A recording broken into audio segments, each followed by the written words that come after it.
Salut les investisseurs, c'est Stéphane. Aujourd'hui, je t'emmène en voyage vers le passé. Il y a plus de 8000 ans, à l'ère des premiers rois et des dieux qui règnent sur des temples blindés d'oseille. Oui, hein, de l'oseille, la vieille plante qui pue, parce que bon, à l'époque, ils n'avaient pas encore bien inventé le concept de monnaie. Et justement, comme ils n'avaient pas encore inventé ce concept, on va voir comment ils faisaient pour gérer leurs sous. Bah, tu viens pas de dire que ça existait pas? Oui, bon t'avais qu'à mieux écrire ton script, hein. Est-ce que t'es prêt pour ce voyage vers la préhistoire financière en Mésopotamie? Alors, c'est parti! Notre histoire commence en 8000 avant Jésus-Christ dans le Croissant fertile, c'est-à-dire au Proche-Orient actuel. Et on y retrouve les premières traces d'un système de comptabilité rudimentaire. Les archéologues ont retrouvé des petites figurines de terre cuite recouvertes de symboles proches des sites de Jéricho. Jéricho, c'est là, hein, pour les incultes qui ne le sauraient pas. Bah, parce que toi, tu le savais, bien sûr. Non, mais j'ai jamais non plus dit que j'étais culturé, hein. On pense que les symboles sur ces figurines représentent en fait des quantités de biens comme du grain ou encore du bétail. À l'heure actuelle, les archéologues pensent que ces petites figurines, en fait, elles servaient aux fermiers à garder une trace de leurs réserves ou encore à tenir leur compte, par exemple, des prêts et des dettes qu'ils avaient auprès de la communauté. Ça devait être quand même méchamment le fun de rembourser tes dettes à l'époque. Là, tu pouvais bien visualiser, là, tu prenais ta petite statuette, bam, tu la balançais par terre, elle explosait en plein de petits morceaux. Bon, par contre, tu pouvais pas te promener pieds nus chez toi après parce que les Lego à côté, c'est du pipi de chat. T'es sérieux là, mec? Du pipi de chat, c'est quoi le rapport avec ce dont on parle? Oui, bon, le pipi de chat, ça pue, mais ça fait pas mal aux pieds. Et d'ailleurs, en plus, s'il faut, à l'époque, ils avaient même pas encore inventé les balais. Et un peu plus de 2000 ans après, à la période du néolithique, on retrouve déjà les traces d'un commerce international bien établi qui avait pour but l'échange d'obsidienne pour la création d'armes et d'outils. L'obsidienne est une forme de verre volcanique qui se trouvait dans des mines en Anatolie et en Arménie. Les archéologues en ont retrouvé dans des villages du Levant, de Mésopotamie et de Chypre. À cause de ces trouvailles, on pense qu'il y avait déjà en 6000 avant Jésus-Christ des routes commerciales bien établies entre ces différents territoires, avec possiblement des systèmes de crédit et de dette, vu qu'il fallait attendre les retours des caravanes de marchands afin de conclure le deal. D'ailleurs, ça là, c'est une image d'époque des caravanes qu'on faisait, et comme tu peux voir, on n'a presque rien changé. À ce moment de l'histoire, c'était des échanges sous forme de troc. Ils échangeaient de l'obsidienne contre d'autres biens et services, et ils se mettaient d'accord sur le moment auquel aurait lieu le règlement et sous quelle forme. Sérieux, je sais pas comment les gens y faisaient pour avoir autant confiance à l'époque. T'imagines à l'heure d'aujourd'hui de descendre dans la rue là, et de parler avec un gars comme ça, et qui te dise « Oui, t'inquiète, tu me files ta Mazda aujourd'hui, et l'année prochaine, je te ramène une Ferrari toute neuve, y a pas de souci. » Devait y avoir des belles arnaques déjà à l'époque, tiens. En fait, justement, pour éviter ce genre d'arnaque, ils avaient déjà développé des systèmes très ingénieux. Tu te souviens les petites figurines dont on a parlé un peu plus tôt? Eh ben, le vendeur et l'acheteur pouvaient prendre ces petites figurines et les mettre à l'intérieur d'une sorte d'enveloppe en terre cuite qu'on appelle un boulet. C'est ce genre de boule de pétanque préhistorique là que tu vois sur l'écran.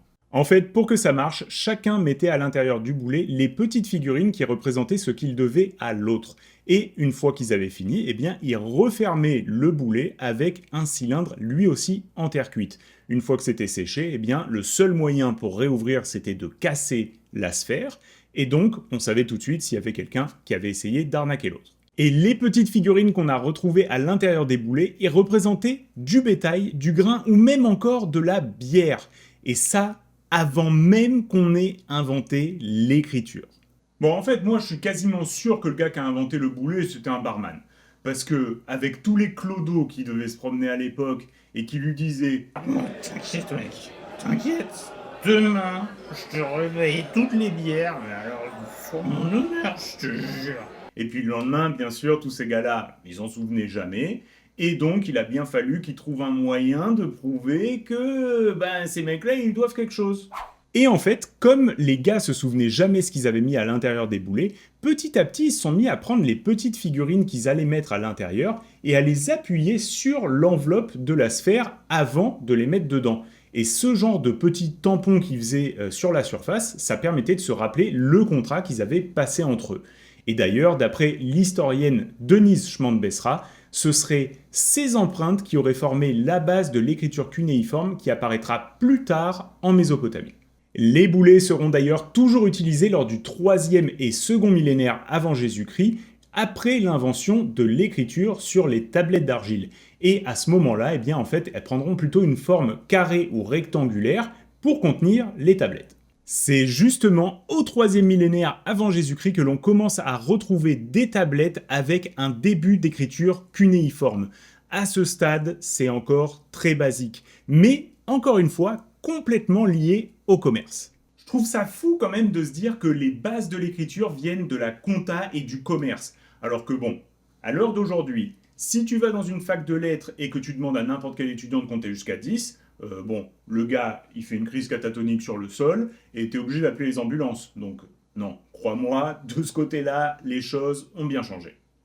Ce que tu vois sur cette photo, c'est un reçu de l'époque. On peut voir le symbole qui représente l'orge. À côté de ce symbole, on a des cercles qui représentent des quantités.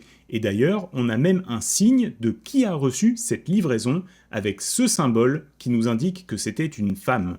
Et d'ailleurs, on a même un sommaire des quantités reçues au dos de la tablette. Bon, par contre, la galère avec ce système, c'est que fallait quand même avoir des bons gros bras pour faire ta comptabilité, parce que imagine-toi un an de tablette comme ça, le bordel que ça devait être, et c'est d'ailleurs à cause de ça qu'on a inventé le personnage de Conan, le comptable sumérien. N'importe quoi, Conan il est cimérien, pas sumérien. Oui, bon, cimérien, sumérien, c'est la même chose. Et d'ailleurs, c'est parce que ça prenait beaucoup trop de place de stocker toutes ces tablettes qu'ils ont commencé à créer des entrepôts pour les mettre dedans. Et ces entrepôts, ils étaient souvent sous le contrôle des temples, qui avaient un très très fort pouvoir économique à l'époque, et jouaient d'ailleurs souvent le rôle de banque.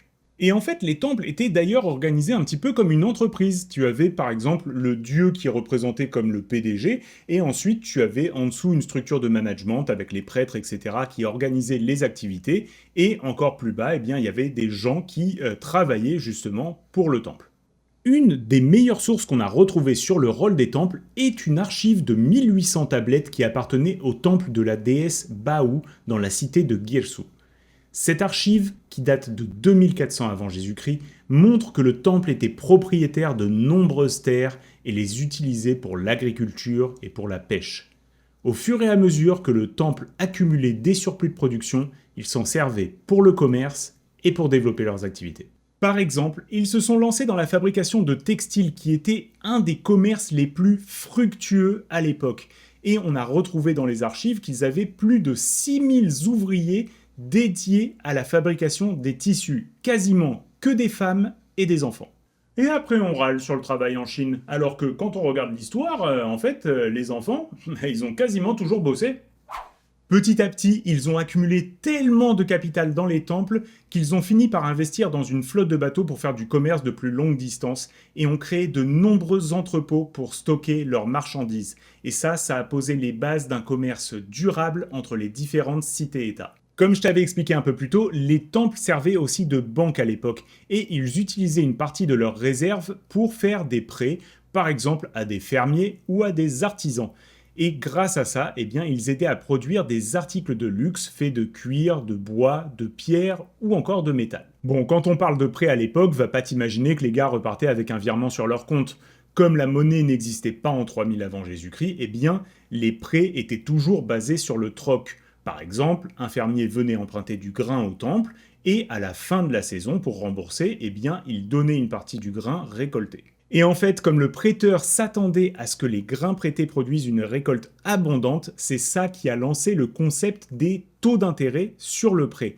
Et d'ailleurs, il y a des lois bien spécifiques qui ont été écrites là-dessus dans le Code d'Hammurabi en 1800 avant Jésus-Christ, où il est marqué qu'on ne pouvait pas appliquer un taux de plus de 33% sur des prêts. Et tu vas voir, le prochain cas va te démontrer à quel point les taux d'intérêt pouvaient être utilisés pour mettre des grosses pressions politiques.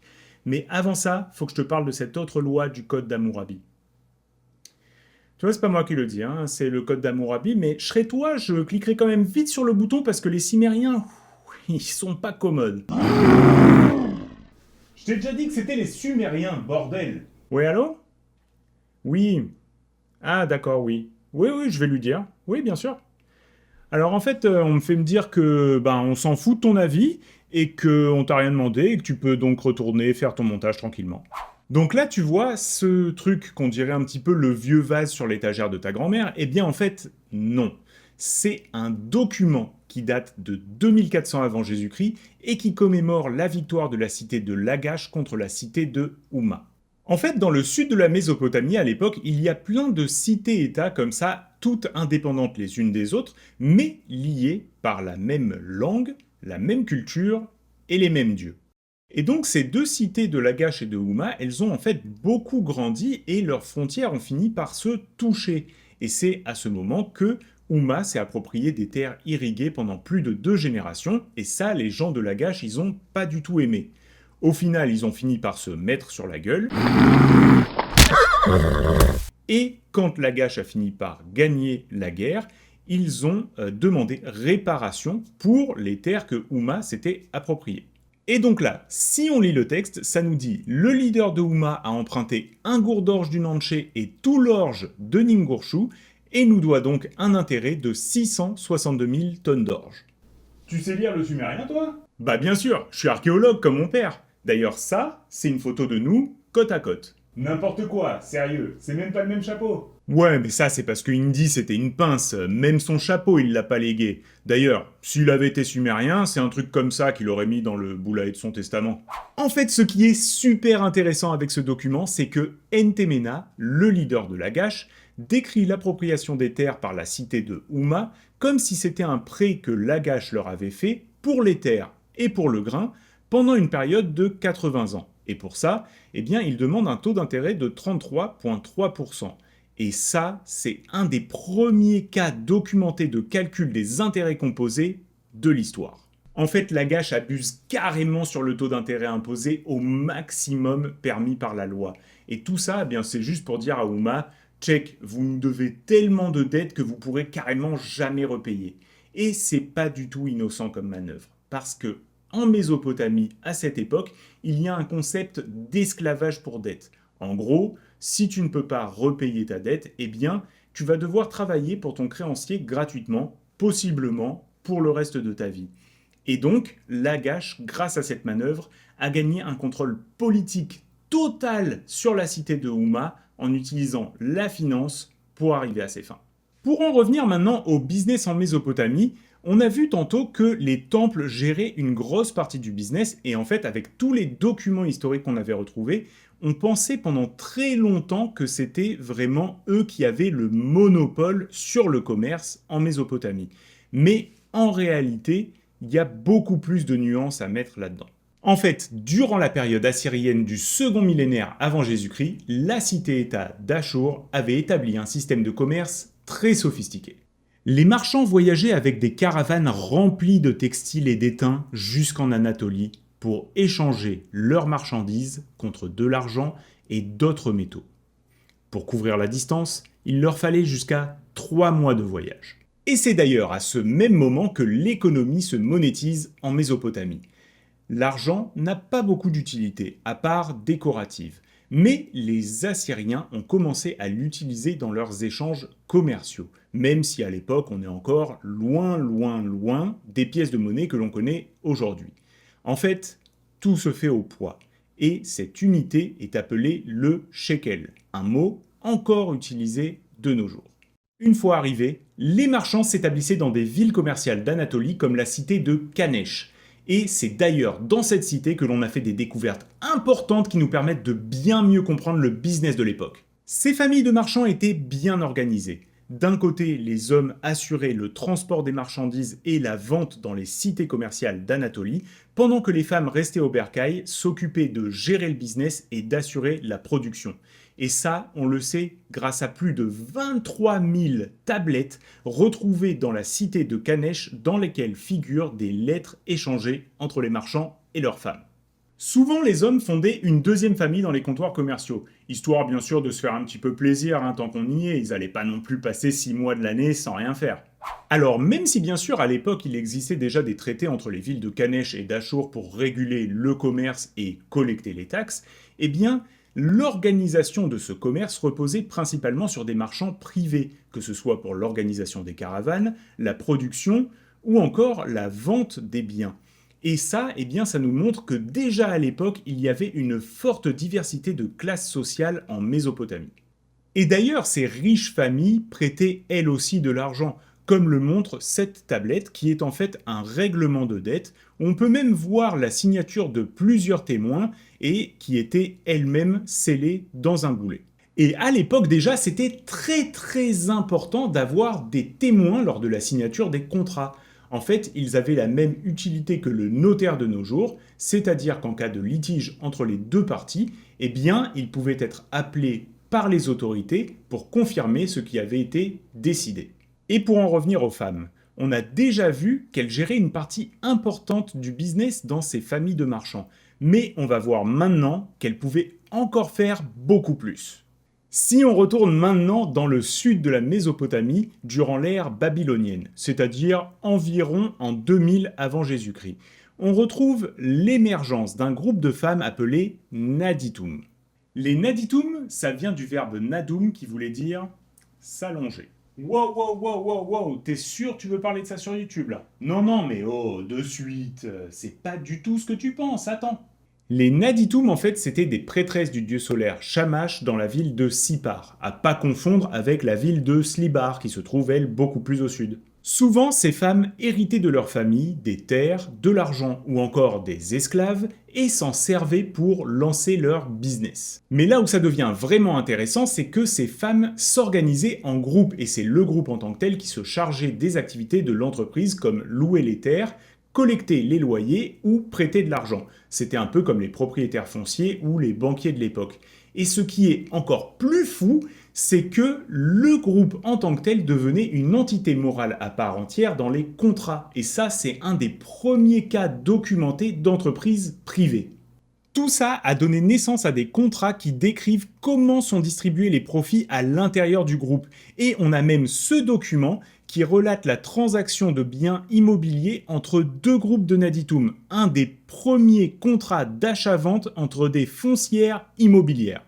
Et c'est clairement là qu'on voit que le balai avait pas été inventé, hein. Bah oui, sinon les femmes, elles auraient eu autre chose à faire que de faire de l'immobilier, hein. Quoi? Qu'est-ce que t'as dit là? Non chérie, t'inquiète, j'ai rien dit, tu peux retourner à la cuisine. Ow! Hey! Et voilà, ça conclut notre aventure en Mésopotamie. Je sais pas ce que t'en as pensé, mais quand j'ai fait mes recherches pour cette vidéo, j'ai complètement halluciné de la modernité de cette société. Entre les types de contrats qu'ils faisaient, les lois qui étaient mises en place, le droit des femmes et l'organisation de la société, j'ai trouvé ça complètement fou.